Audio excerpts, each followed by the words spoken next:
אנגלית שאלון ז' מודיול G גרסה א' תשס"ח מועד ב'. הוראות מיוחדות 1. עליך לכתוב את כל תשובותיך בגוף השאלון במקומות המיועדים לכך. 2. כתוב את כל תשובותיך באנגלית ובעת בלבד. אסור להשתמש בטיפקס. 3. בתום הבחינה החזר את השאלון למשגיח. ההנחיות בשאלון זה מנוסחות בלשון זכר ומכוונות לנבחנות ולנבחנים כאחד. Part 1. Access to information from written text. Read the article below and then answer questions 1 to 7. Volume control. Standing in a coffee shop in London's Soho district, Julian Treasure isn't happy with what he hears. To him, the noises bouncing around the cafe, the rumble of an espresso machine, the hum of a refrigerator, the blaring music, sound like money slipping away. With all this going on, he says, you're not likely to stick around for a second cup. As head of the sound agency in London, Mr. Treasure wants businesses to realize that the wrong noise can have economic consequences. Sound affects mood, he explains, yet most of the sounds around us are unplanned. It's long been known that sound can alter emotions and behavior, so why not use it to amplify profits? Mr. Treasure's thriving agency designs audio environments for its clients, replacing irritating sounds with more appealing ones. It's a novel approach to an old idea. While many businesses have mastered the art of influencing shoppers through sight or smell, using eye-catching displays or pleasant aromas to attract customers, few have focused on the smart use of sound. But that's changing. The U.S. firm Muzak, for instance, which used to specialize in bland elevator music, now supplies some 400,000 shops, restaurants, and hotels around the world with songs tailored to their specific needs. In Mr. Treasure's opinion, even when companies recognize the importance of sound, they need outside help to get it right.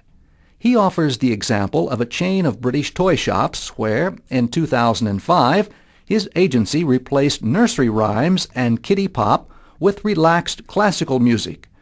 The chain was thinking of the kids, he explains, forgetting that the spending power belongs to the parents, who don't necessarily want to be bombarded with toddlers' tunes.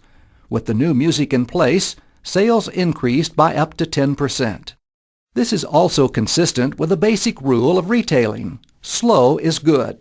People who don't feel rushed are apt to spend more time in the store, increasing the chances that they will actually buy something. An unhurried customer is therefore an ideal customer, and a mix of classical pieces or soothing undefined noise has been shown to encourage shoppers to slow down, relax, and make more purchases. A drummer in 2 rock bands in the 1970s and 1980s, Mr. Treasure may seem an unlikely figure to introduce companies to the commercial value of sound. But his 3-year-old firm appeared at a time when businesses were waking up to the full possibilities of stimulating all the senses. And as marketing specialist Tim Dennison points out, growing competition for the attention of time-pressed consumers is forcing more and more businesses to focus on the total sensory experience they provide. The message is loud and clear. The way to customers' wallets is through their senses. Questions. Answer questions 1 to 7 in English according to the article. In questions 1, 5, and 6, circle the number of the correct answer. In the other questions, follow the instructions. 1. The examples in lines 2 and 3 are given in order to show that certain kinds of sounds 1 are typical of coffee shops. 2 can hurt business. 3 are recommended by the sound agency. 4 do not affect mood very much. 2. What can we understand from the sentence, "But that's changing," line 13? Complete the answer. Nowadays, businesses,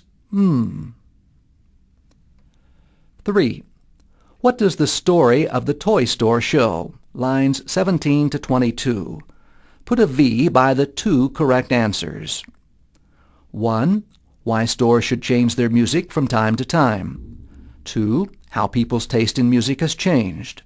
3. How sound experts can be of use to stores. 4.